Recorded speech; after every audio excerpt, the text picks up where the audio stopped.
All right, welcome back to the show. It's your boy Fannon and your boy Drew. What's good, Drew? What's going on, Drew?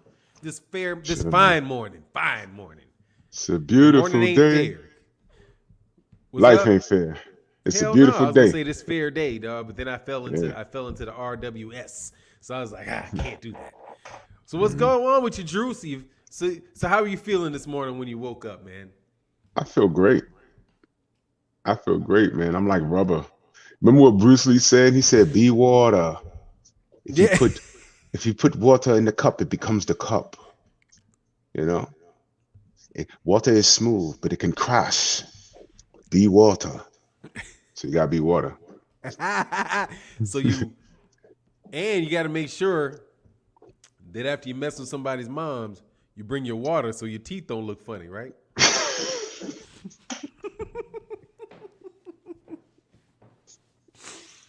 Are they clean Starting today, early, yeah. dog? Yeah, Hey, man. man. What's up? What's up, everybody, man? We gonna chop up this boxing, dog. And let me tell you something, man. Uh, got a lot of positive reaction from Drew being new to the show on the. Hit the mute button. You hear me now? Yeah. Yeah, and that's what's up. I can't hear you though, so shit. Something went wrong. Mhm. There you go. That's the problem. I can't You hear there? you. I Yeah, got it. yeah, Yeah, yeah. yeah, yeah. Yeah, whenever I do some shit like hit mute this computer shit. Anyway, whatever, man. So got a lot of really good reactions, man, from you being on the show the last couple days, Drew. So it's a wonderful thing. But there's a couple people that said, do solo. So let me answer the question, for a few of you, as we got a small audience here, about why I don't want to be solo. That's just a lot of motherfucking work. Okay, talking every damn day. I love it. But dog, no, man, I want to have a conversation. Drew is a friend that I got in New York City, and I want these live streams to be fun for you, me, and we can't do the same thing all the damn time. Plus, we do well on Sundays, and how long we been doing going on Sundays? Has it been a year? A couple years It's now? been a lot since late 2019, probably, I think. Yeah. Late Yeah, 2019. Yeah, yeah. so there you go. So we've already been doing it for a year, man. So we might as well just make it be the thing, man. Make it be the thing. I enjoy it. So let's get into some stuff, man. Have you noticed, dog, that there's a lot of conversation? The things that we're going to talk about this in this particular live stream, the conversation that me and me and Drew, because me and Drew makes more sense than Drew and I. And Drew, why you have to say, did you know why you have to say Drew and I and not me and Drew? No. Because some motherfucker in Europe said you had to. Okay, other than that, that shit makes no sense. It's me and Drew. Okay, me and him. Like anybody else would say. You know what I'm saying? Mhm. Put yourself first and the other person. You know what I'm Yeah. saying? He and I. I don't know. That shit is like, I don't know. I don't get that shit. That shit seems like just some old dumb idiosyncrasy, man. Anyway, sorry, man. My mind goes there sometime, man. Mr. Pedrazo said, Fanon, you killed that guy yesterday with the mom joke. Yeah, man, Uh, they tried it. Drew, why they do it, Drew? I don't know. They can't win, man. They No, they never can't. win. They can't. And Drew, you know what? The problem is, dog, too. See, they told me, they were like, now you're on the show, dog. They were like, what a guy was real cool. Was like, hey, man, now you can't blame people for hating because you be styling on people. And I'm like, yeah, what the fuck I'm supposed to do? This is a show. It's a boxing talk show. I'm supposed to be styling on you. That's called a heckler. You come up in this motherfucker heckle, what do you think Dave Chappelle's gonna do to you? You don't think Dave Chappelle gonna talk bad about your mama? Something like that, dude. He's gonna do what he gotta do. That's just what it is. However, dog, with Drew here, you got two people to do it. Because you guys seem not to understand the logic of this guy anyway. So I'm like, since everybody thinks I'm crazy and Drew don't think I'm crazy, Drew's on this thing. Fury is an absolute joke. Dude should be banned for life. He's just making a mockery of boxing. True boxing fan, I think he's just cheating. And also that for real, the people that make the excuse really are the ones that need to be the ones that they say you got my wife. Sorry about that. Yeah, I be forgetting, man. Sorry, man. Sorry, SNVR7's my wife. Sorry, man. Sometimes, they ask for it. They really do, man. My man Anthony Gibbs said, man, I like how Drew questioned Sugar Hill in concert, put him at a loss for words. Yeah, and it was very educational for everybody involved. Now you understand why you shouldn't be, just because people just say, hey, man, you do me this favor. Nah, man, they got all kind of ways to snag people for different things, man. All kind of ways to snag people for different things. Move on down to the stuff till Drew gets back. Fannon, Drew is like your Pippin. Great combo. Hey, thanks, man. Or I'm his Pippin. Either one, that's fine. I like to be Pippin. I think actually, dude, I don't know, man. It's be interesting, man. I think more like, yeah, I would never want to conserve myself. Okay, how about my Shaq? And I can be Chris Jackson. Because that's the player that Mahmoud Abdul-Rauf. That's who I want to be. KB, what's going on, Keyhard? Oh, man, that was amazing, that thing you sent me, KB. That is the best angle that I ever saw, dude. Tyson Fury definitely cheated, dude. Definitely cheated, dude. If y'all don't believe me, go look at the video. First of all, y'all already believe me because everybody know he cheated. But there's this channel called, it's like not drunken. Is it bored documentary, something? But a very good channel, man, does documentaries. And they did a documentary on the career of,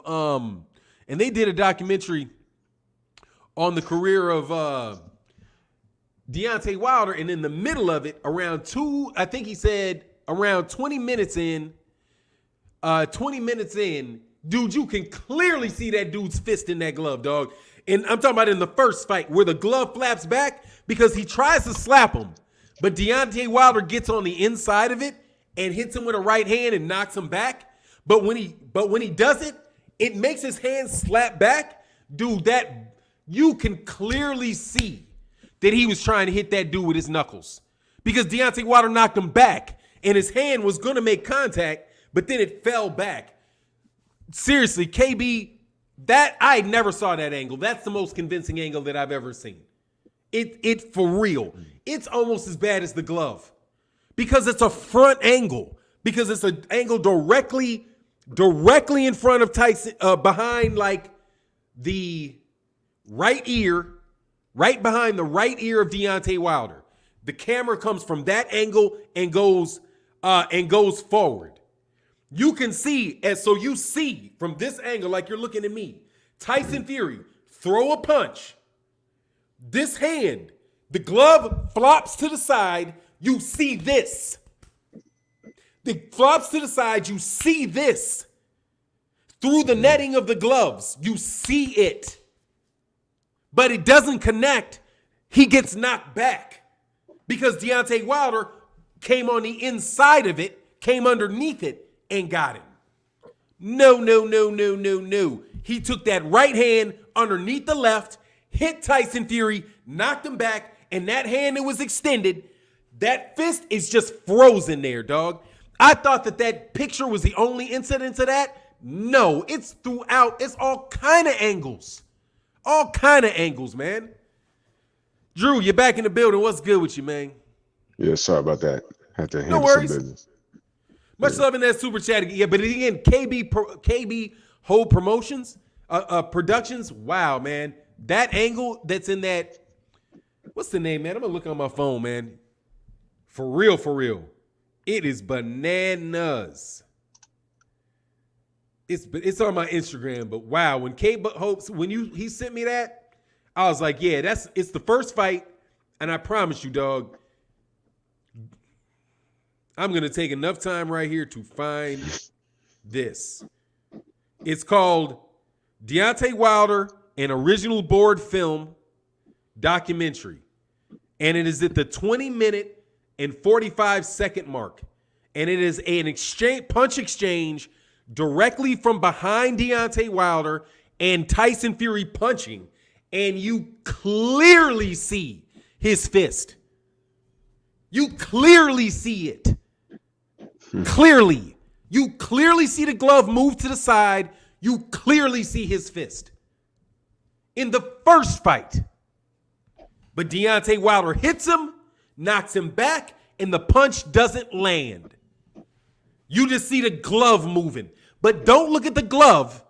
Look at the white portion where the glove moves away. When that glove dips to the side, don't look at the glove going that way. Look at what shows up when the glove goes that way. That's the trick, because it's you look at the glove, but the glove's not what's making contact. You'll be like, well, what's that bag in his glove? Fuck the bag in the glove. Look what's behind the bag. You're moving it out of the way. That shit's crazy, dude. I mean, Charles Martin said, I think after the first fight, he said there was something weird with his glove. But you know how they discredit Charles Martin? How? Oh, he's just mad because he lost to AJ. And that was the end of that. The name of the channel, and I want you guys to go look at this, because this is not my video, and this video is not about the controversy. It's just a documentary about Deontay Wilder's career. It's called Deontay Wilder, an original board film documentary, sponsored by Manscaped. And the channel is called Joseph Vincent, and he's got dang near 1 million subs. And it's called Deontay Wilder, an original board film documentary. And look at the 20-minute, let me go to this real quick. Today's video is brought to you by... But you know dang well I ain't about to play shit on here. There it goes, 24 minutes. This was a gigantic cultural moment. This wasn't just a big heavyweight fight. It's that part right there. It's fucking crazy, dude. It's crazy, dog. How about Shaq and Kobe? I don't know nothing about no Shaq and Kobe. 2020, the year of the LDBC. I would say it's the year of that COVID shit, but hey man. It's on YouTube. Yeah, it's on YouTube. Type Joseph Vincent and Deontay Wilder. You'll be able to see it. Thank you, Mahari Sports Nation Podcast, who shall be back on our show Saturday. If you would like to be there, I'd appreciate if you'd like to chop it up Saturday morning, Mahari Nation, if you are available. Because I definitely appreciated that great job you did on the show this weekend. Look to see you back soon. Yeah, man. So let's get back to chopping it where it is. Is your power back on yet? I swear to God, I can't stand this city sometimes, man. Huh? Whatever, man. I swear to God, I can't stand this city sometimes. It's crazy, man. Yeah, but let's go. Let's go, man. All right, for sure. All right, man. So let's get back on it. Tyson Fury clowns Deontay Wilder, man. You wanted to talk about that on Instagram, man. What's going on? Now watch this. Watch this. I know what's expected of me is a lot of screaming and cursing and all kinds of, just ignorant talk. But watch this. Tyson Fury puts a video out on Instagram. There's a big old painting of him punching Wilder in the face. And he's there and he's made a statement, said, yeah, it was the gloves. I hit you in your face. Okay. All I said to him was, great. Make the third fight. Do it again. A lot of people think you cheated. I know you cheated. But never mind all of that. Make me a believer. Fight him again. Even playing field, and make me a believer. Right the wrong. Because I know you're a cheater.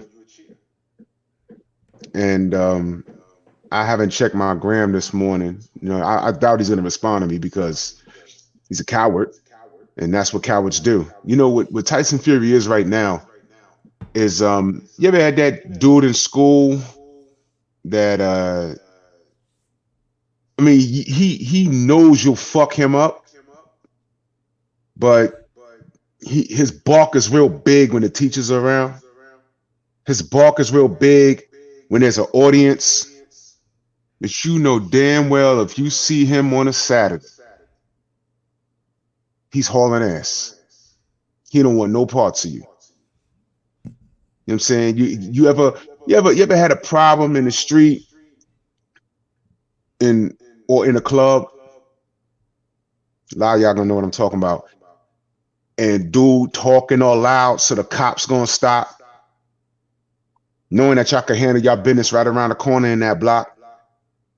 But he want to be out in front of the club. Oh, yo, I'll do this, I'll do that. Yeah. Yo, let's go do it. He quiet until he see that sector car come down the block. Now he like, oh, okay, now I'm gonna show out. Come on, dogs. Come on, man. Your bark is real big. Tyson Fury, your bark is real big. But there's money in this fight, and you can correct some of your integrity, some of it, if you get in there with the proper equipment and do what you did the first time. And I'll say this,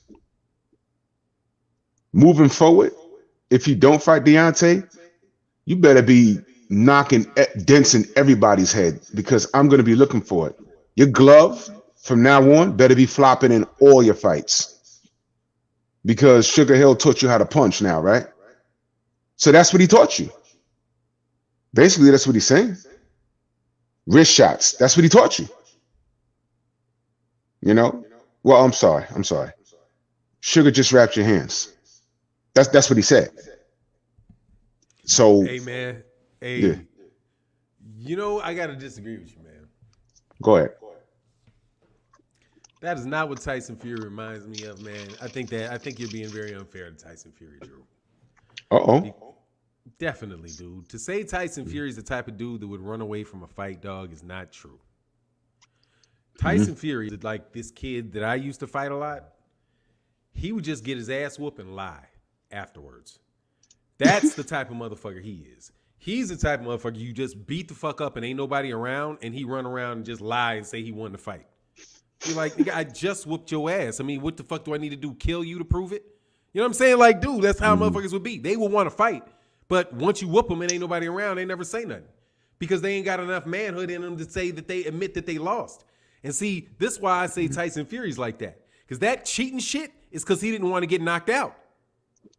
Because Deontay Wilder told him he's going to kill him. Yeah. So he took he got gloves without padding in it, and he fucking went at him and cheated him and choked him. He was scared. That's why these dudes take steroids, all that shit. Steroids. That's why even if he did win again, I don't give a shit. Dude, he's a cheater. Just like Tyson, just like Canelo Alvarez. And you guys talking about this number one pound for pound shit with Canelo Alvarez. He ain't number one pound for pound because he cheated. And until you can find a way to tell me that he did not get hit with that computerol shit, please. Stop it. He wasn't number one pound for pound on Ring. I don't believe he was number one pound for pound on ESPN before Loma. He wasn't even number two. No. Right? He wasn't even number two. Wasn't. So why is Canelo Alvarez automatically now, when ESPN did not have him as number two? I think he had Terrence Crawford as number two. Yeah. Why is it now? Why now does he deserve the top two spots magically? I think you might be having a little bit of a media campaign going on around his fights, though, man. That's what it sounds like to me, because that don't make no sense. First of all, nobody deserves two spots on the top 10. He's one man. Who the fuck? How great? Dude, Floyd Mayweather, you never said Floyd deserved two spots. They damn sure didn't. You never said Roy deserved two spots. Man, you guys are overhyping this shit. That's just what it is, dog. Like, and the fucking ploy you're trying to pull to guilt motherfuckers into not even saying nothing about it, fuck you. All they did was talk about. You say, hey, stop a second. Trying to guilt the shit out of people, not to say that's bullshit. It's bullshit, and your guilt trips ain't gonna fucking work. It's bullshit. The man tested positive for performance-enhancing drugs, and he just fought a tomato can. And he's about to fight Yaldemir, another tomato can. Now, what you can say about Canelo, tell why you mad, dog. I'll tell you when you get the fuck up out of here. I'm mad because I talk to a lot of people every day, man. See, you just dip on here and get, all you do relative to this is walk down your mama's basement stairs, sit down, turn your computer on, and say a couple fucking words, okay? We, on the other hand, got to talk to 10, 12, 20, 30, 40,000 motherfuckers, okay? Shut the fuck up while you sitting over there not doing nothing. I'm saying it because I'm seeing people being intimidated if they feel like, so that they don't feel like they can criticize Ryan Garcia or Canelo Alvarez. That's what I see. I see willy-nilly motherfuckers out there saying, oh, I've done such great things for the Mexican community. I'm not a racist. I was like, what the fuck is this? Why the fuck are people defending themselves from not being racists? What the fuck is this? Man, fuck up out of here. I'm black. You can't call me no fucking racist. Fucking suck a dick up till you hiccup with that bullshit. I'm black, man. How the fuck am I a racist? What did I do? I've done nothing. I do not have the ability to name champions. I do not have the ability to steal people's mandatories. I don't have the ability to do that shit. See, if you're going to be called a racist, you should be called a racist because you mistreat somebody actually in something that you did. Like you didn't give them a job, like you arrested them because they did something, because you didn't let them get a mortgage, you didn't rent a house to them. Any of that. Those are things that make people believe you could be a racist. Not saying that Callum Smith is a fucking tomato can. If I calling him a tomato can, how does that make me racist against Canelo? Because I call a British guy a tomato can that he whooped. Fuck sense does that make? You're not going to guilt people up off this shit, man. No. Fuck up out of my face. I can't be racist. That is my theme. And you know why? Because I have an actual definition for the word. That means people that mistreat people based on color. Notice that mistreat requires an action to take place. It does not exist within your head. I just don't like you in the back of my head, and even though I never did anything to you, get the fuck out of here. So what? Hate me in the silence of your brain, and then do not mistreat me. And then I can't ever call you a racist, which I never do. And I find it mighty ironic that for a guy, me, who ain't never called nobody on YouTube a racist, ever, and I'm black, get called racist all the time by white people. The fuck is that about? And you think I'm going to take that shit seriously? You think you're going to woe is me on fucking Twitter because a bunch of people from Europe think I'm racist? Fuck out of my face. How? That's like me fucking saying, I mean, it's just nothing more stupid than that. I don't take it serious. Nobody takes that serious. All it is a dog whistle that nobody has enough courage to say something about. I ain't got to apologize to none of y'all or prove nothing to none of y'all. I've been black every day of my life. Every day of it for 51 years times 365. And by the way, let's bust somebody out. Today, can I make somebody look dumb? Put a 1 in the chat. Dog whistle. I got a body yesterday. Dog whistle. That's a dog whistle. Man, don't be out here trying to call black people racist, man. The fuck out of here, man. And the race card and all that corny shit, dude. Let me tell you what that is as corny as. That shit is as corny as giving a Cinco de Mayo WBC belt to Mike Tyson. That is as corny as that shit. Get the fuck out of here. You can't call me racist. I'm black. 3 fucking weeks, I got to worry about having fucking I could be George Floyd. Yep. Fuck out of my face. I got real shit to worry about. I got real shit to worry about. I got real shit. I got to worry about my kids, man. I got a kid. My son. I got to worry about that. The fuck out of my face. I work hard as shit to try to get rid of racism. Talk about getting rid of it. How often do you talk about getting rid of it? Never. You just whip that shit out of your ass anytime you think it's a good point.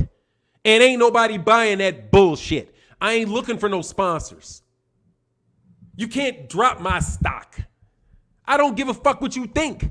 I care about what black boxing fans think. And to boot, dumbasses, I would like to say that I bodied a journalist yesterday. Did you hear, Drew? Please. Can I talk a little shit? Please. Let me talk a little shit. Before I talk a little shit, let me pull up my facts. Let me pull up my facts. Because, dog, I couldn't believe this dude said this. I was like, really, man? It's easy money? What was yesterday? Monday or Tuesday? What was Monday? Monday. Yeah, it was easy money Monday yesterday. Let me see. Where'd this go? And this was the subject why I pull it up. Oh, yeah, there you go. There you go, baby. All right. There you go. So, I'm not going to put this. Did you change this shit sideways? Yeah, this shit is acting crazy. I told you. I just remove. Hey, man, go in and out. All right, so yesterday, Mike Coppinger was in a conversation with Steven Espinoza of Showtime. And Steven Espinoza was joning on, I mean, look, dude, the only reason I go to Twitter is to hear professionals talk shit, okay? Like, I like talking shit. Yeah, he's having a problem with that. So, you look yellow sitting next to Drew. Yeah, it's the lights. I can brighten the lights. It's no biggie. Like, here. Yeah, I would fix it like I'll just turn don't worry about that. I'll fix that tomorrow. I just go with there you go. Yeah, it's the lights. That's why it looks yellow. But anyway, all right, Drew, so you back? Yeah, I'm back. Sorry about that. All right, yeah, no worries, man. Oh,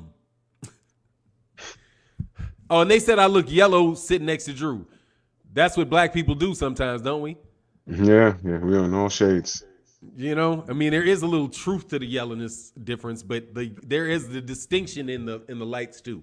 Anyway, so Drew, I want to ask you. I'm going to prove that this dude was wrong in 2 different ways. Mike Coppinger. Do you know who Mike Coppinger is? Yes, I do. Who is Mike Coppinger? Mike Coppinger is a shitty journalist. Damn, why you call him shitty, dog? I mean, shitty. He's that's shitty, man. Because I spoke to him. I spoke to him on Instagram, and you know, he's an asshole. Hey, look. Yeah, right. Hey, look, but you know who he is. Yeah, right? I don't need to say. I don't know nothing about the dude, other than to say, dog, for real, Mike Coppinger. Let me give you a piece of advice, sir.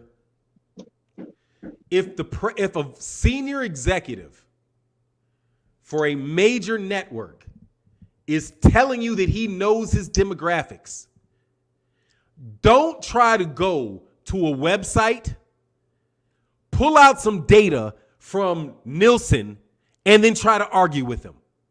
Because do you know what, Drew, why you don't do that? Why not? Because the numbers that Nielsen have come from him, essentially. He gets his actual ratings to the number I'm sure, because he works for Showtime and they know their analytics better than Nielsen does. And do you know why that is, Drew? Why? Because there's a bunch of different ways that you get people watch boxing. And Nielsen only's looking at the television set. Or, whatever that is, the box. That's what they do. That's how Nielsen works. Nielsen is a sample of homes that they take a sample from and then they extrapolate from that sample. Steven Espinosa, on the other hand, has the actual data for his channel that comes from his bosses, because they have to know whether or not they're going to fire his ass or not. So you're out there cornballing on fucking Twitter, talking shit to one of the most, nigga, I would never, can I be arrogant in all fairness? Please. I can be arrogant from time to time, can't I? I guess. I don't call it arrogant if it's being truthful. I can be an asshole from time to time. I admit this, okay? Hey, get this. Is there a super chat I'm missing? I can't see shit. Oh, okay. Exclusive News Insider said, my apologies for yesterday, Fannon. Ain't no worries. I don't even remember what that is, though. What was that about? I don't know what you're apologizing for. No, he thought he was, I was just talking to him. He thought he was blocked on the channel. He said something yesterday, but it kind of like set you off, but he thought you took it wrong. You didn't take it wrong. I told him. Oh, okay, cool. Yeah. If you say something and I flip, dog, I'm talking to a lot of people, so I ain't really talking to you. I mean, I'm talking to you like when I talk about your mama, I'm talking to you like directly. But nah, he's cool in the gang. He's cool in the gang. But so anyway, yeah. Drew, for real. That's like me, like Andre Ward, right? Put out this tweet yesterday, and he showed this picture, and he was like, tell me what I did technically right. I was like, shit, let me answer the question because I hope I'm right. But if he told me I was wrong, and I was sitting there talking with him about that, I would look like a flying fucking idiot because he's fucking Andre Ward and I'm not. You know what I mean? Like, he's the world championship boxer and I am a dude for real. I will say that is a fan of the sport. But I'm not out there actually having to punch people in their mouth and keep them from taking my head off. He does that. You know what I'm saying? So I will just throw my 2 cents out there and hope that I don't look stupid.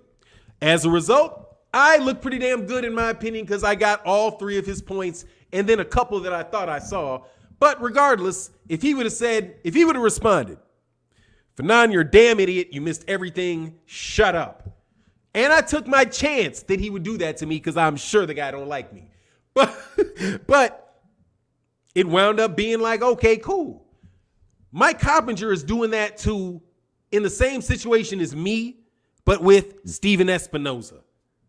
Steven Espinosa has put on the biggest pay-per-view shows in the history of boxing. He used to be I think he was the general counsel for Golden Boy when Golden Boy was fucking Golden Boy. What are you doing talking to Steven Espinosa like that? Like, that shit is like, dude, I stop at shit like that. Like, you know what I'm saying? Like, I stop at shit like that. No fucking way am I having a conversation about demographics in boxing with Steven fucking Espinosa. No disrespect by the fucking Annie Espinosa. But because I know he's got the raw data. I know he has the raw data. Do you know why I know he has the raw data? Why? How? Because he works for a publicly traded institution that has to turn in shit every fucking quarter. It's his job to know. To the SEC. He actually has to report all that shit rolls into, if it's not specifically laid out on those reports, it rolls into it. He cannot put out information that is wrong. So in order to not put out information that's wrong because it may affect your stock value, he is definitely stuck telling the truth, which is why he never releases the numbers and why when Dana White said some shit about the numbers for Mayweather versus McGregor, he chopped those numbers in half and was like, look, man, I don't know what the fuck you're doing over there with the UFC, but I can't do that here. We're a publicly traded institution, and we have by law have to tell the right numbers, because otherwise people might run out and buy stocks, and the value is not what the value is supposed to be. Yep. So he is fiduciary. He has a fiduciary responsibility to be accurate. So first of all, don't argue with Steven Espinoza anymore. Stop it. What the fuck are you doing? That is like me arguing with damn near a Supreme Court justice. Fuck out of here, dude.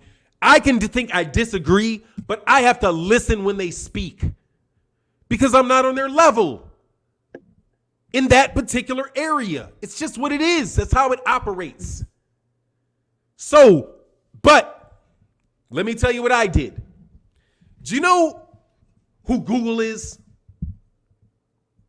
Yeah, a lot of us are using it right now. Right. Is that a big, and I'm going to ask this question for real, because these motherfuckers need to understand this dumb shit and stop trying to tear down boxing. All right. First thing, you know who Google is, right? Mm-hmm. I showed you analytics yesterday. We won't talk about the analytics that you saw, that we talked about, but you saw analytics yesterday, right? Yes. Bunch of bars and graphs and things like that, right? Mm-hmm. And then did you look in back of your YouTube channel and look at all the analytics that are in there? Yeah. You've seen it? Yeah. Right?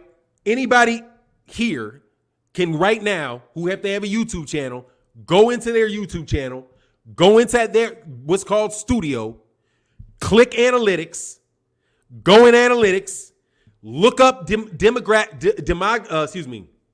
age and gender under demographics, and see for your views what your demographics are, right? And that includes the location, the age, the sex of the viewers, the time that they watch, how long they watch, whether or not they go from your channel to somebody else's channel, or whether or not they leave YouTube altogether.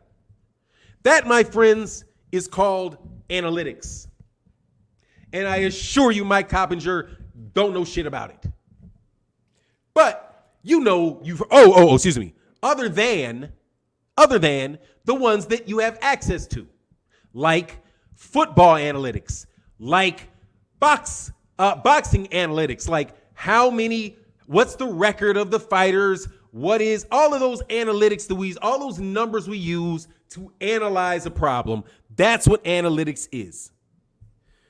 Ain't Google an institution? It's huge. They know everything that you buy, everywhere you go, everything you do, probably before you fucking do it. They have all your numbers of everything you buy, because every time you click and say, yes, I this privacy shit, every time you click it, because you can't get on without it, that is them telling you that they're going to share all this information. They have massive amounts of analytics on Google.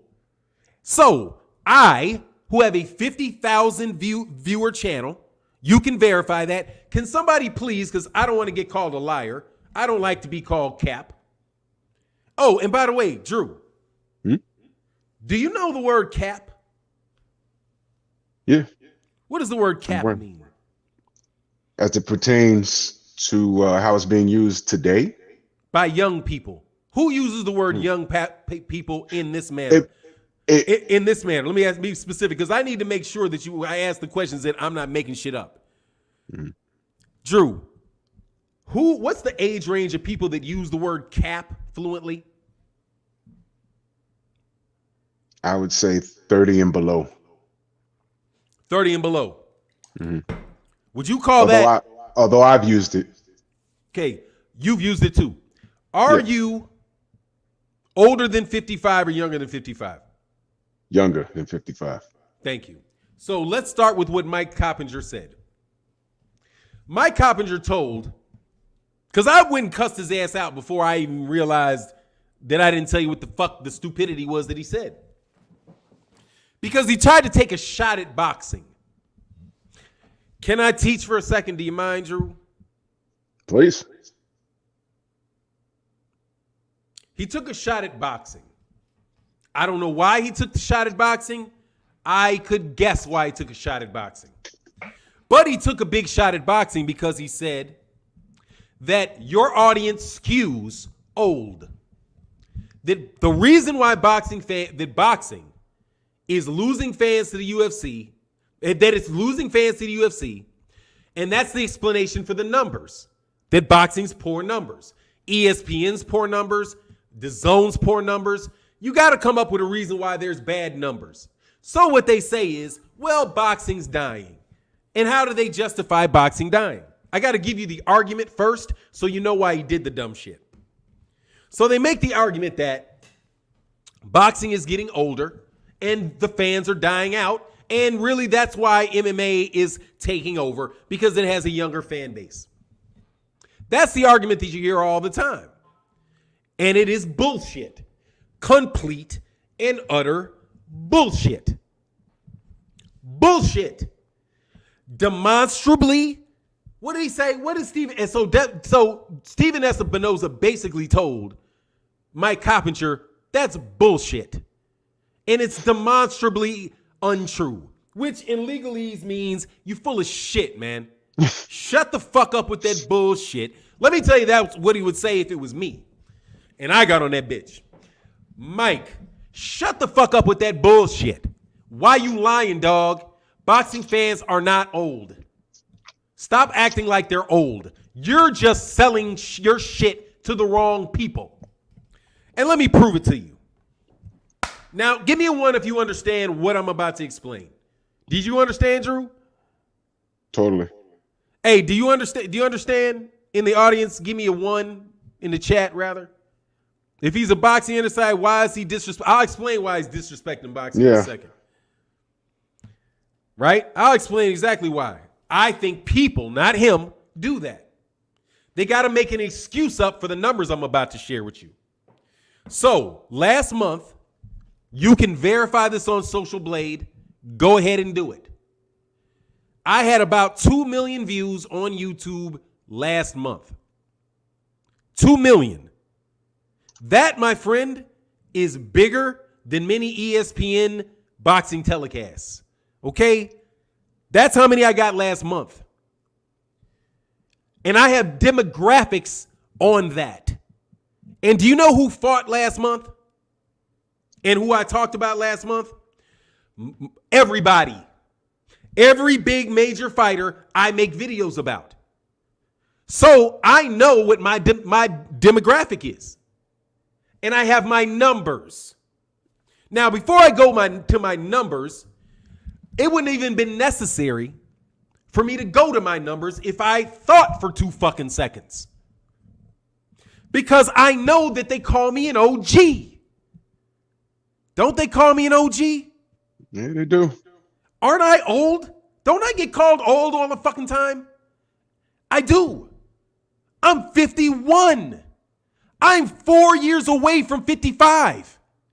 This fucking idiot is trying to convince me that the average boxing fan is 4 years older than me.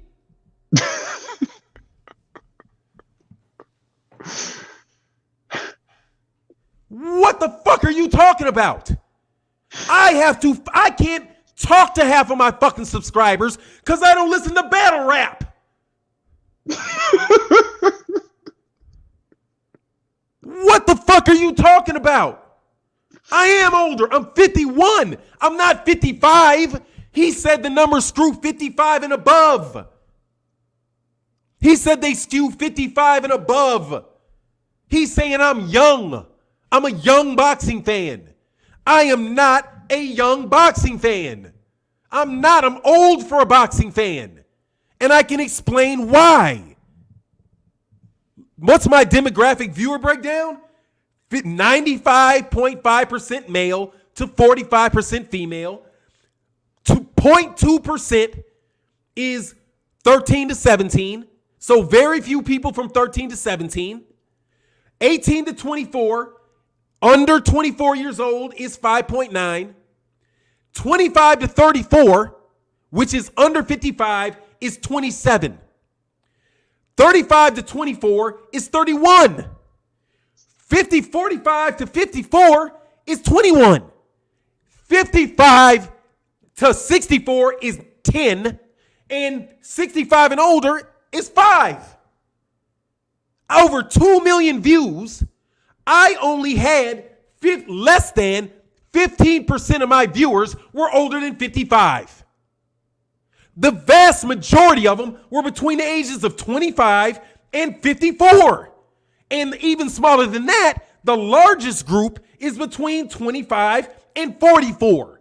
And the single largest is 35 to 44. You know, motherfuckers with jobs and money in their fucking pocket, which is why they can afford to super chat. You lying motherfuckers. Boxing fans are young. And let me tell you why I know they're young. Because Ryan Garcia is a big name. Errol Spence is a big name. These guys are young fans doing this. These are young rappers going out with these guys. Do you know what it really is, though? European American fight fans are getting older. Not boxing fans. Boxing fans' core demographic is Mexican and black. And I'm going to call it what it is. Mexican and black. Because Puerto Ricans are not Mexican. They're not. They're not from Mexico. They don't celebrate Cinco de Mayo. They do not celebrate Mexican Independence Day. Neither does anybody in South America. Neither do the Cubans. Neither do the Dominicans. Neither does anybody else. The largest group of American fight fans are black Americans. The second largest group of American fight fans are Mexican Americans. After that is probably Puerto Ricans. After that, I would suspect would be just Europeans, European Americans. That's the demographics of boxing. I did a video called Demographics for Dummies years ago, and you ridiculed it. And I have been right on every fucking pay-per-view that has come out. And by the way, since we caught Mike Coppinger lying about stats, do not ever tell me about his pay-per-view number reports or any of the other ones. Because what he said about boxing numbers is not true. Unless you don't count black people and Mexicans and Cubans and Dominicans. Who do you think it is cussing me out every day? Old people? No, you just a hating old ass man. You just a hating that. I've been called, every time I do a video, I get called a hating ass old man. Grumpy motherfucker. That's why I had to change the shit to OG Boxing Talk. Because I was like, man, y'all ain't going to age shame me in this very young audience. So what's the ramifications of this, if you don't mind me sharing this for a second? Then I'll get back to Drew cooking. The ramifications is that they're selling boxing to the wrong people. Mm-hmm. They are not selling it to you. I'm selling it to you. And that's why they hate me. Because I see the market. That's the market. That's the market. Go look at my Twitter. The numbers are up. And you can go to social media, Social Blade, and verify my actual numbers for the last year. And these numbers are consistent for all my views. And I'm pretty sure I'm close to 25 million. If you don't think 25 million is a good sample, or 22 million over a month is a good sample, you don't know anything about analytics. And those are real numbers coming from Google Analytics. And you know why? Because they pay checks based on it. They ain't paying you they pay. The reason I know this is because they're like Fannon. I'm telling you who your audience is. Serve them or get the fuck off of Google. Because that's what it is. You think they give me all these analytics because they don't want me to use them? They're telling me, Fannon, I need for you to make videos for men, and I want them to be subject matters that are interesting for men between the ages of 25 and 44, because that's our key. Number one, that right there, that is key advertiser dollars right there, dog. Because, see, the 13 and 17-year-olds, they don't buy anything. They just want shit. Mm-hmm. Their 35 to 44 or their 25 to 34-year-old parents have to buy it. So, even if I don't have 13 to 17s, my friends, I got their parents. Fuck you talking about. And if you think my shit's old, only 6 points. This tells you what's going on wrong with y'all. That why is there such a steep drop between 54 and 55? Why does everything drop? Because their fighters have retired. Because their fighters retired. The 50, 65 years old, they are watching boxing documentaries. They are going to scrapbook boxing. That's who they're watching. 55 to 64, I believe, would go to blood boxing, and 65 and older. See this 15%? That's blood boxing, scrapbook boxing, guys like that. The channels that I pub all the time, boxing librarian, guys like that really know their boxing history, even though they hate on me, just because my shit is in the 27s to 30, that shit. But I'm telling you who your audience is. And we're trying to grow the females. Because I grew my female from basically 0.9 to 4.5. And do you know who that 4.5 is? Clarissa Shields. What's 4.5 of 2 million? That's Clarissa Shields. Oh, it is Founders Day. Yo, Noop. I know her numbers. Because she's the only one I do videos about. I also know where you live. I also know that India is bigger into boxing than the UK is. You didn't even know that, did you? Didn't even know India. I even know where your bots come from. Them little blonde girls that I keep trying to get rid of, that I'm like, God dang, I wish you'd stop spamming. I know where those are coming from. I know the city. I know the city where those bots come from. When you spam me, I see the spams coming. Because I read analytics like the back of my fucking hand. You have to do that when you do management consulting. Right? Isn't that MBA type shit? Oops. I've been telling you they've been lying to you about their numbers for a long time, dog. They're lying about the numbers. Bob Arum has no fucking clue. These guys are not flopping. ESPN is getting paid out of a budget, so they don't care. It's just a budget. The pay-per-view guys are the ones that have to get it from the fans. And they're trying to convince you that it's really no... Go ahead and cook, Drew. Turn your light on and cook, man. I'll go all day, man. That's why I need to... That's why I get in trouble, Drew. I was about to talk bad about people, Drew. No, you're not talking bad when you're telling the truth. What it is that you're reporting something honest. All right, it's only bad when you're lying. I mean, that's how I was raised. You know, it's bad when you're lying about it. What you just shared about Mike Coppinger, I'm interested to see or hear about where he got his analytics from, if any. What he's doing is going off of an eye test, and he's trying to reach out to the emotions. No. I told him where he got his analytics from. Where'd he get it from? Nigga, some fucking Nielsen. That fuck out of here. That's like Barb. Let me tell you what the statistics from Nielsen are. They're trash, is what they are. They're like trash because Nielsen has a group of people that are called Nielsen families. Back in the day, when we had TV sets sitting in there, we used to have a little box sitting on the top of the TV if you were a Nielsen family. And it would usually be a bunch of white middle-class people that have TVs. Because how the fuck are you going to get that shit in the hood where ain't nobody got no motherfucking TVs or where the TV's raggedy or you ain't going there? So anyway, it's a terrible sample set to begin with. But whatever.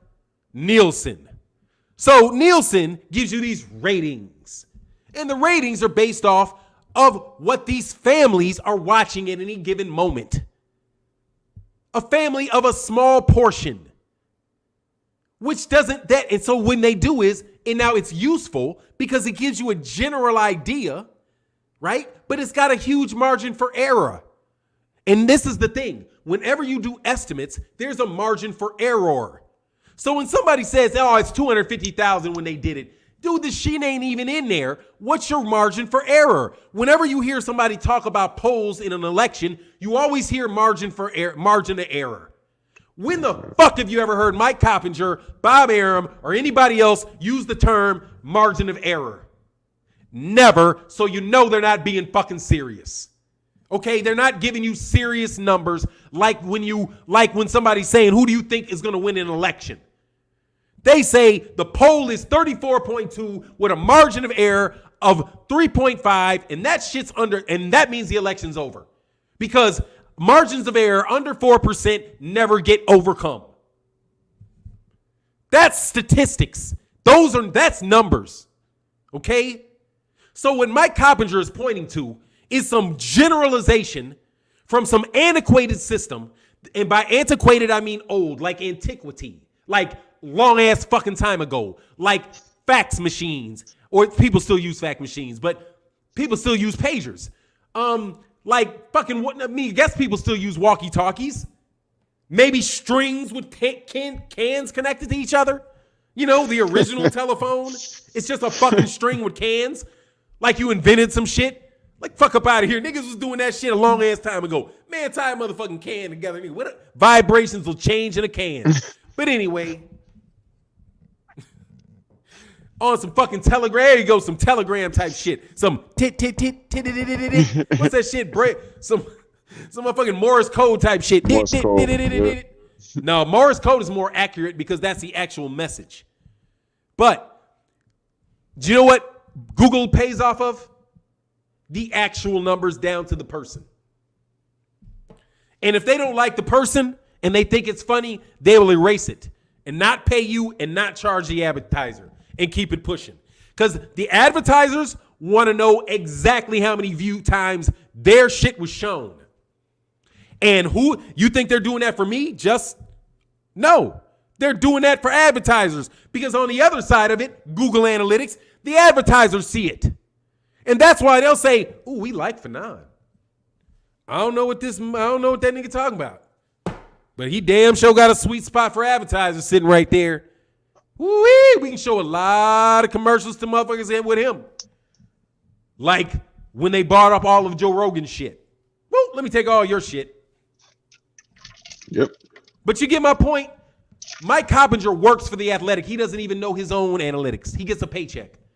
I doubt very much that he has the keys to the back. What do you call that shit, tech people? When you have administrator access to the website itself and you can see its analytics, you can see how many people are watching, where it's coming from and all that. No, you don't get that for ESPN. Your boss has got to give it to you, or you're not going to get that from The Athletic. Your boss has got to get that to you, and they give it to you through a paycheck. Why would I ever think he's an analytics expert?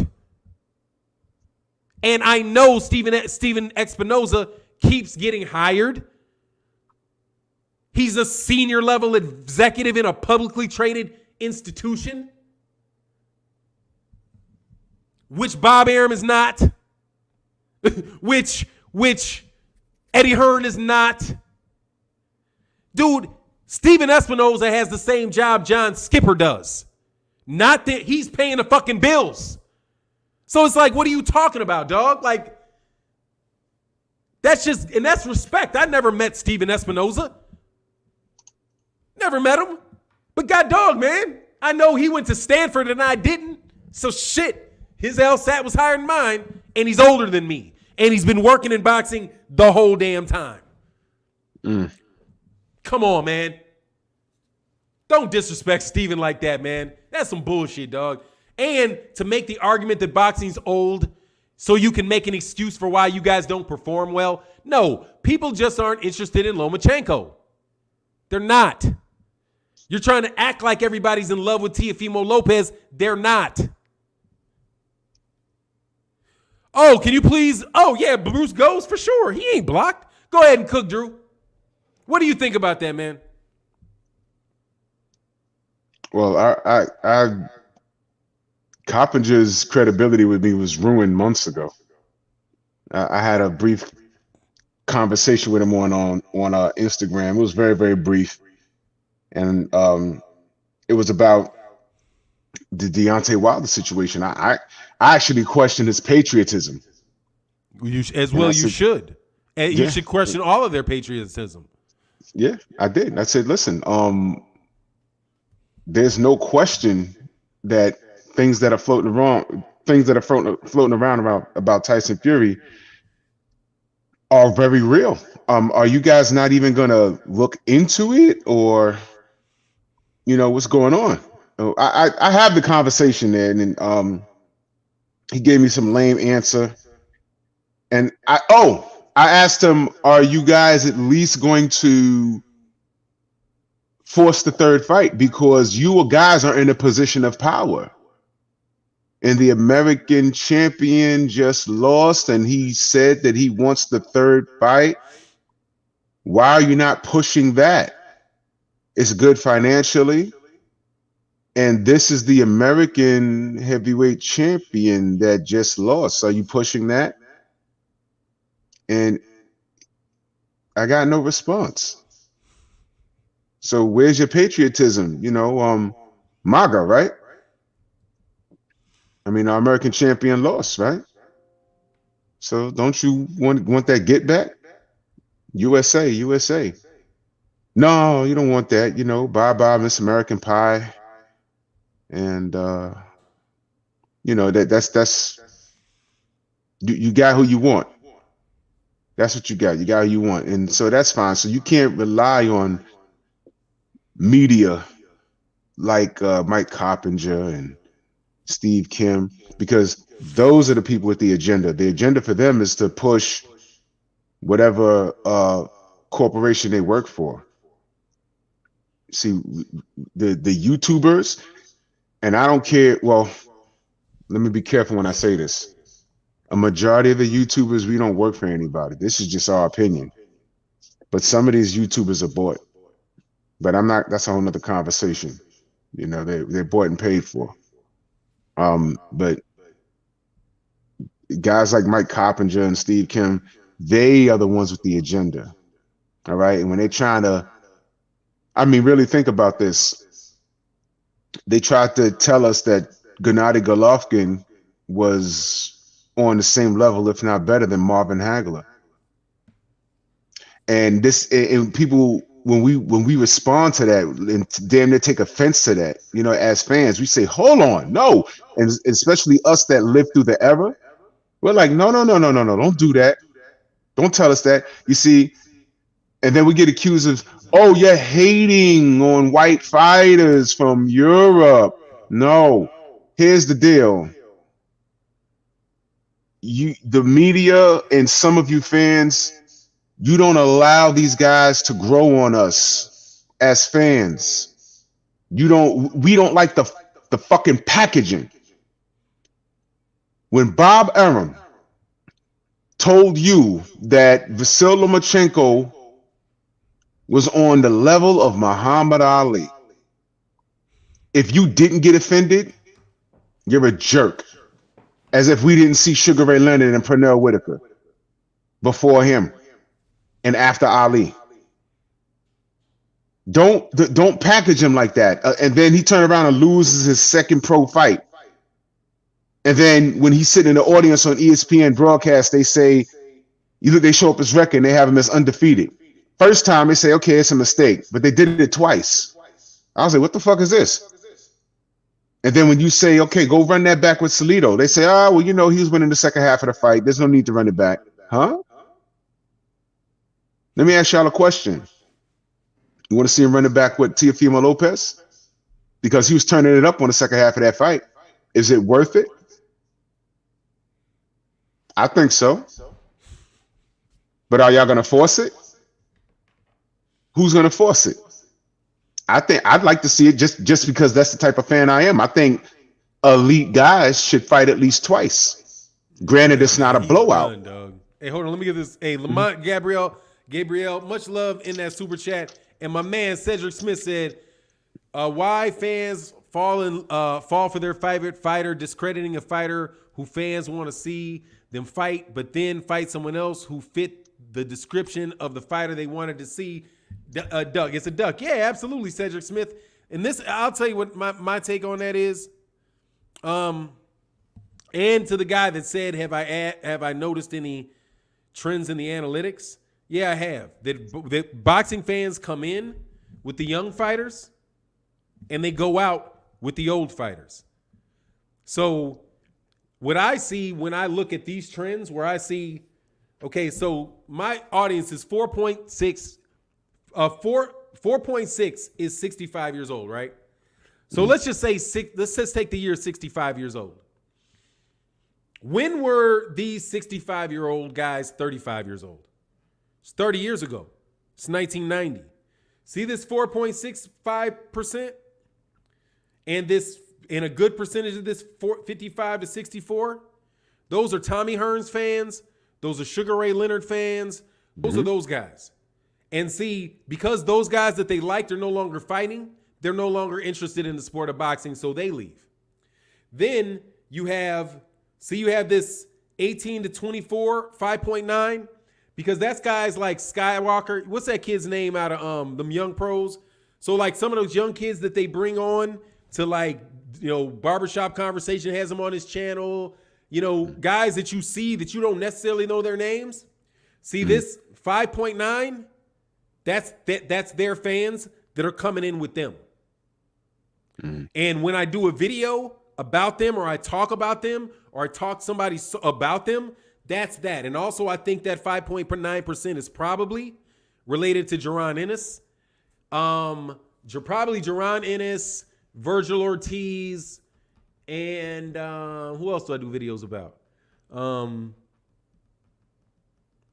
Chris Colbert, to a smaller extent, Chris Colbert, because I haven't had the opportunity to really promote him. But those guys, 25 to 34, that's Errol Spence, Deontay Wilder, Terrence Crawford, Canelo Alvarez, the regular, everybody that's champions, because those are the guys that make videos. Deontay Wilder, a lot of this is Deontay Wilder. 35 to 44. 44 at 5, that's all Deontay Wilder. And it's also people that are interested in the storylines that I covered. So if I look at the last 28 days, and then I say, okay, Ryan Garcia, maybe this 1824 could have been the whatever videos I did for Ryan Garcia. So it will change month to month depending on who it is that fought.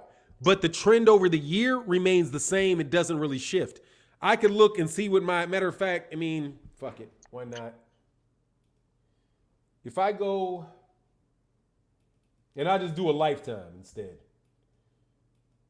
And I'm not showing it because I'm not going to give you any confidential information. It's just, I ain't interested in that shit. So, let me see. I'll see if I can't find it. Okay, my audience. And then I'll go down to demographics, age and gender. I'll do see more. Then I will change this shit to lifetime.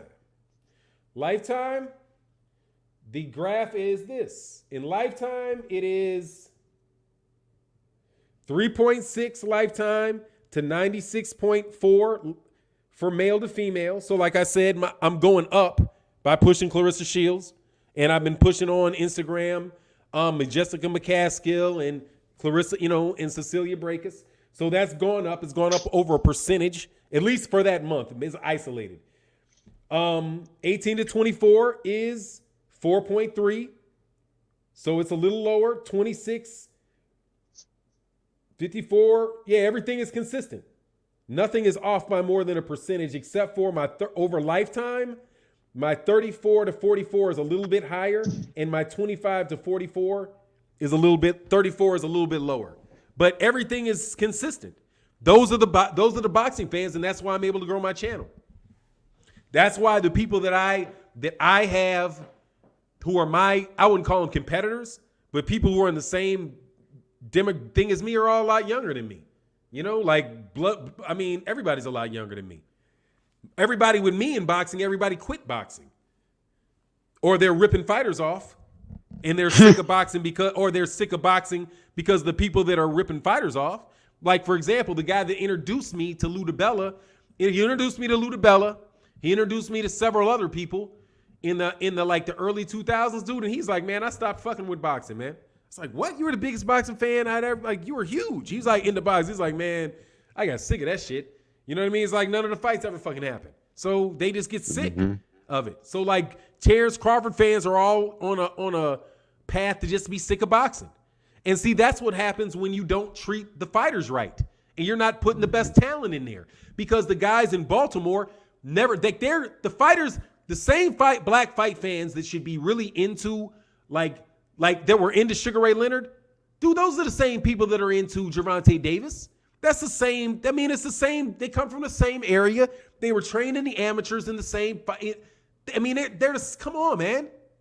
This shit, this whole idea that boxing is so international. No, dude, United States is international in itself. Every fucking state is as big as a country in Europe. You know what I'm saying? It's big. Yeah. Like, they keep acting like that shit is the same size as it is here. It's not. They took over a continent. You know what I'm saying? And then they named the continent, which would be countries, into states. And every state has its own constitution and its own paramilitary and its own everything. Its own executive office. They're like mini countries. It's huge. Texas is bigger than the UK. Easy. And probably most of Europe. And definitely if you just say the West, like California and Texas, shit's huge. But, you know, they want to act like, I mean, Drew, this is my thing, Drew.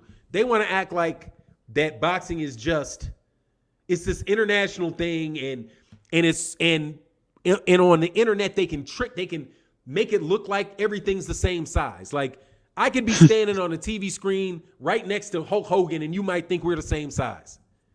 But it's not. So they try to do that with, like, did you notice, Drew, how they do that with like Gervonta Davis?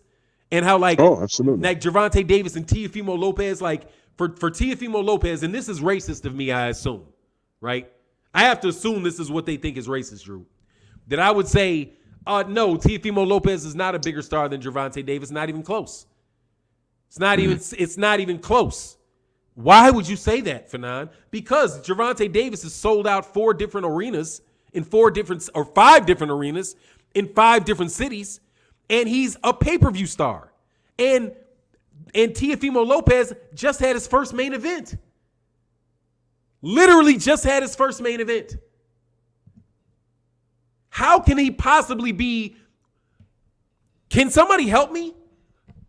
I'm serious, Drew. Is there something? Am I missing something? How can I say Teofimo Lopez is as big as Gervonta Davis when Teofimo Lopez has just had one main event? I think Ryan Garcia's had more main events, hasn't he? I gotta disagree with you that you are absolutely racist for questioning that. It makes you racist. I mean, his first main event and he beats he beats Lomachenko. I was about to call him something. White Jesus. Black fight fans even call him White Jesus. Yeah, he beat White Jesus, and you're racist for pointing out that that was his first main event with no audience, and I don't recall the numbers, but he nabbed all the belts, and you're not giving him his proper due. But I'm saying he got all the belts, and he should be the #1 lightweight. No, but you're not acknowledging the franchise label either. So that okay, makes I'll you give racist. him the franchise. He still got to fucking fight somebody. But he still ain't bigger than Gervonta Davis. He can have the franchise. He can be the #1 fighter in the world. He still ain't selling more tickets than Gervonta Davis, is he? I mean, look, Tank a star. Tank a star. But Teofimo is the shit. But dog, I'd rather be a star than shit. You're hating on Latinos. Don't do that. But I'm Latino. You don't speak Espanol. It don't count. You know, like So it's my how language. it's So your it's my language. If I said it in Spanish, it would be true. Does King Kong Ortiz speak English? Hold on, man. Hold on. But if so, all I got to do is say it in Spanish, and it will become true. So it's not true if I say it in English, and it's true if I say it in Spanish. True. Sí. No comprende. No comprende. No comprende. King Kong Ortiz does not speak English, but he's and he black. doesn't get promoted either. And they don't give a fuck what they ain't fighting him. But he's Latino. Look, man, I ain't getting into much more of that because I don't want to make light of it. However, because there wait. is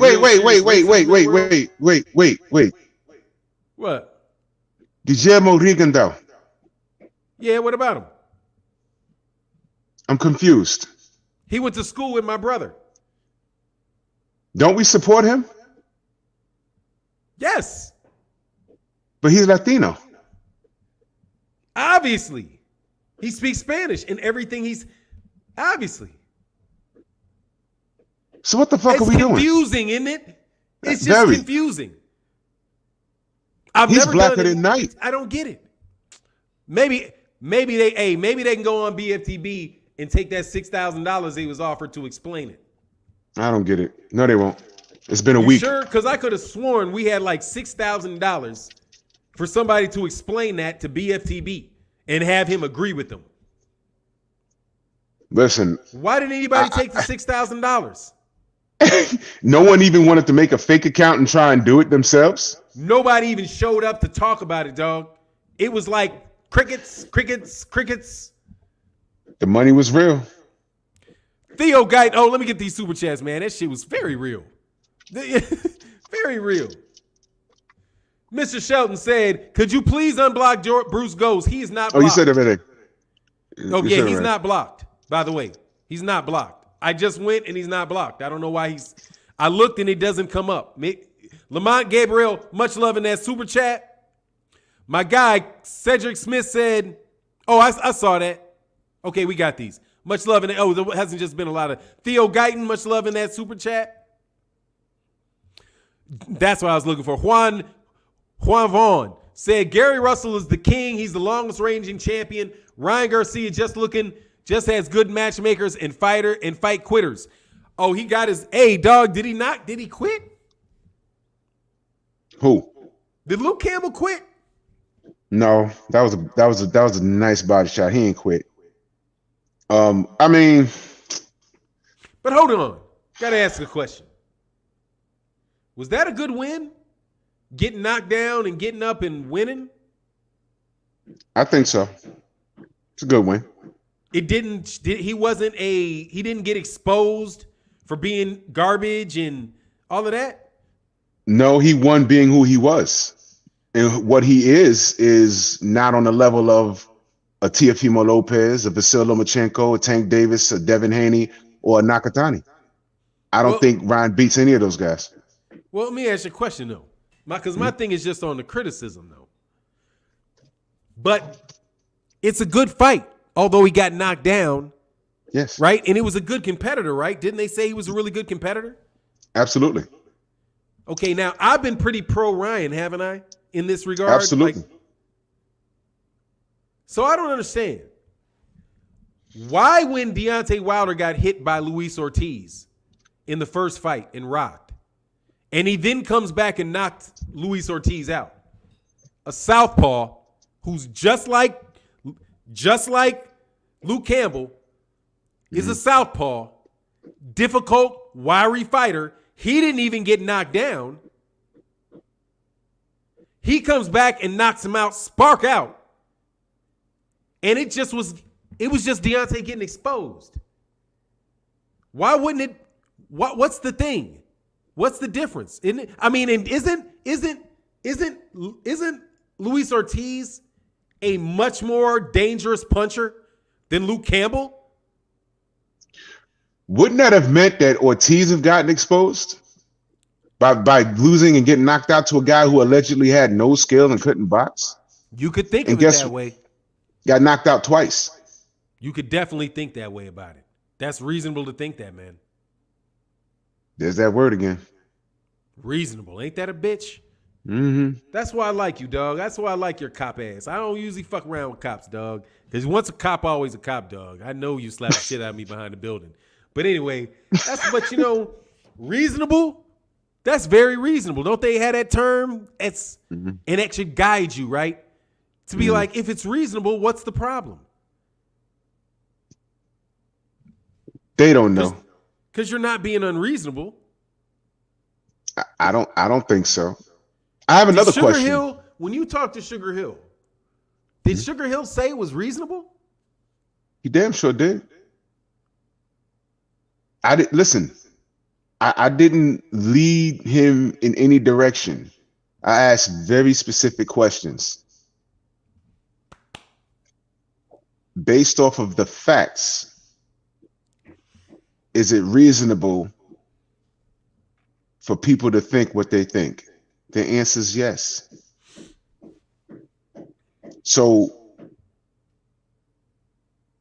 is it reasonable to think that Deontay Wilder's skill set is a little better than the haters give him credit for?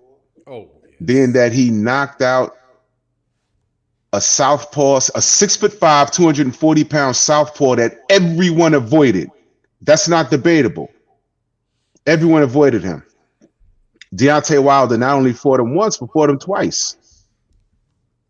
He didn't have to do that. Matter of fact, there were legendary pros saying, I don't know why Evander Holyfield said, I don't know why he's even fighting him again. He doesn't have to. Let Ortiz be someone else's responsibility. Got in the ring and did it twice. And I got to tell you, that was the most nervous I ever been. Oh, fucking, dog. I was sweating bullets that whole fight. I was like, oh, God, why is he? The moment he said he was doing it, I said, why is he doing this again? Why?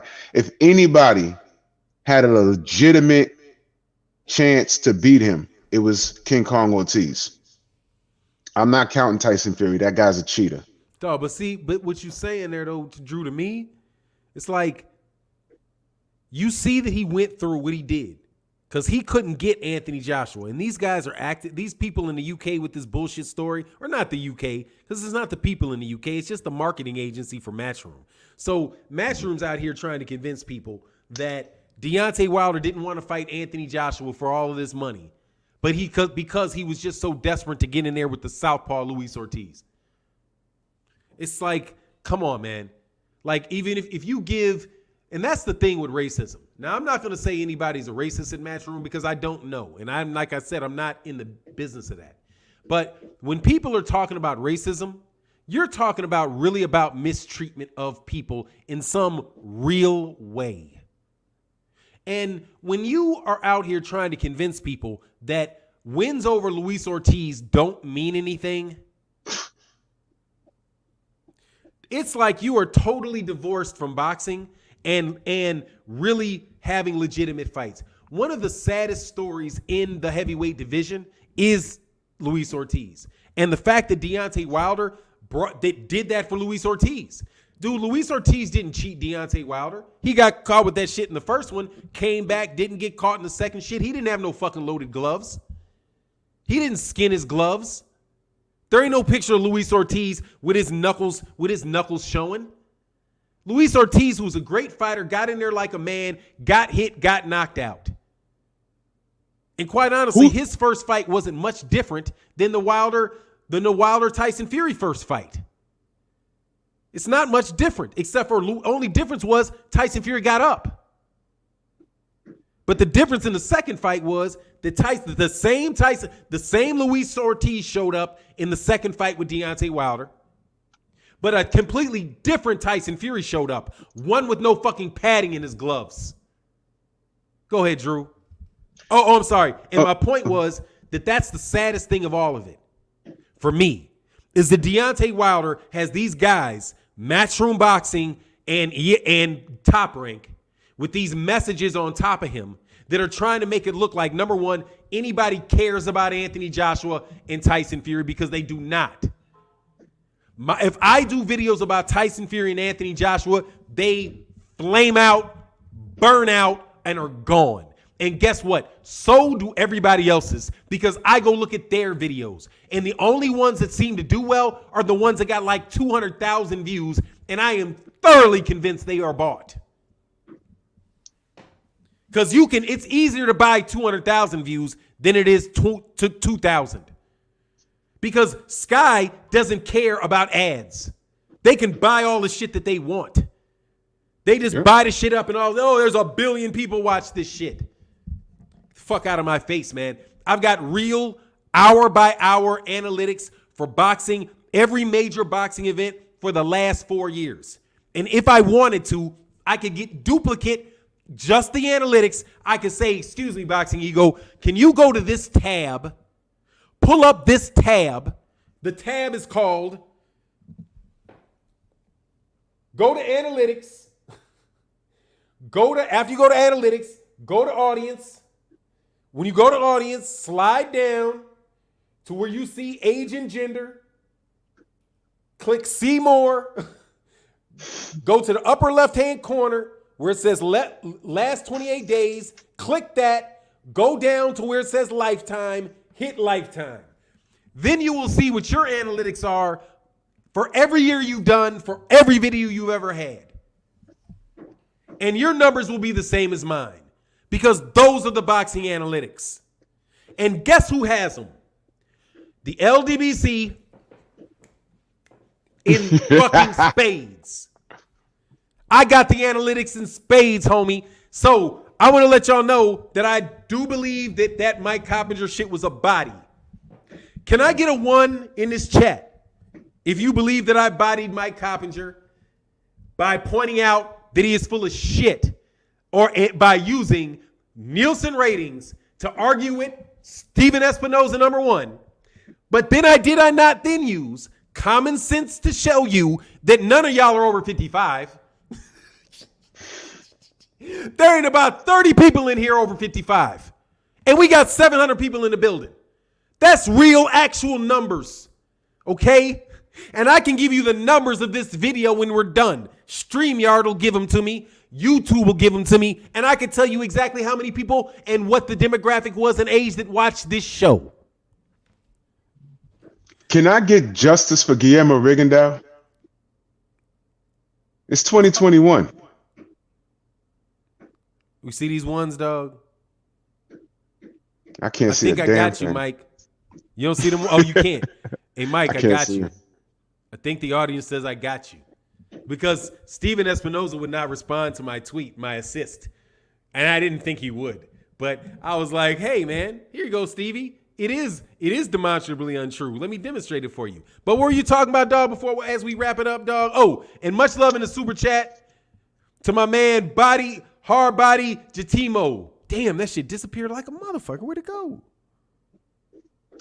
Go, man. Oh, here you go. 2 more. I'm sorry.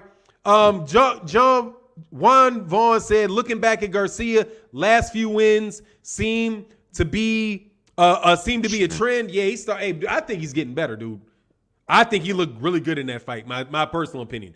But I do understand why people are like, nah, not these other guys. But Drew, did I get I tried to get him because I know I got Dan Rayfield before. I definitely wanted it because they trying to body me with all this corny shit. Ain't they trying to body you with some corny shit? It's cool. They could come and see me. It's crazy, ain't it? Yeah, it's crazy. They crazy. The fact that no other top heavyweight wanted to fight Ortiz because they don't stop him, that would make every Wilder hater eat their words. Dude, look, they ain't even talking about Tyson Fury and Luis Ortiz. That shit, they don't even talk about Luis Ortiz. Like, that's like Guillermo Rigondeaux. Don't you notice that there are certain black fighters like Luis Ortiz? So certain black fighters like Luis Ortiz, Guillermo Rigondeaux, and Gary Russell Jr. and Deontay Wilder that just magically nobody ever has to fight. Whether they're in their weight class, below their weight class, or above their weight class. We've been trying to get justice for Rigondeaux for the past 5 years, man. And we've been out loud about it. Nobody want to hear what we got to say, though. But it's 2021. Justice for Ortiz. Oh, they said drop your age. Tell them to drop their age. We'll take 1 minute, but then we got to go because 78 is coming Oh, up. okay. My age? Yeah. Oh, hey. Oh no, they were talking about everybody's age. Hey, Fannon, I'm over 60. Count me in your analytics. Oh yeah, you right over there. Oh, dude, I got good 60. Hey, I got good 60 numbers now. I don't cry about my 2%, dog. Shit. That's him and Donald. You part of the 8.9%, dog. You part of the 65-year-old G. Hey, but you know what that is? You know why that is, though, Greg? Because a lot of black people are dead right around the age of 55 to 65.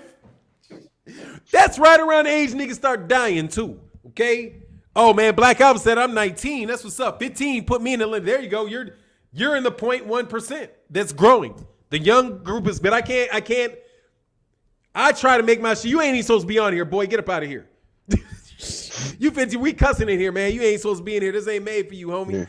Yeah. Hey, Omega Red said my girl is 91. But look, man, we got to get up out of here. Ain't nobody, very few people over 50, dog. It's bullshit, homie. Yeah. There you go. But anyway. Speaking of King Kong Ortiz, I got to go find my meds, man. My pressure's up. I feel like shit. That's what's up. Hey, man, hit him. Let him know how to get you, man. And we'll be back tomorrow. You know how it is. Yeah, Drew Titan, Bronx on deck. Shout out to the entire LDBC. You can find me on Instagram under the same name. You can find me right here on YouTube. I'm talking fast and I got dizzy. I really got to find my meds. I got that King Kong Ortiz shit going on right now. All right, man. And I'm out. Meds. Peace. Peace.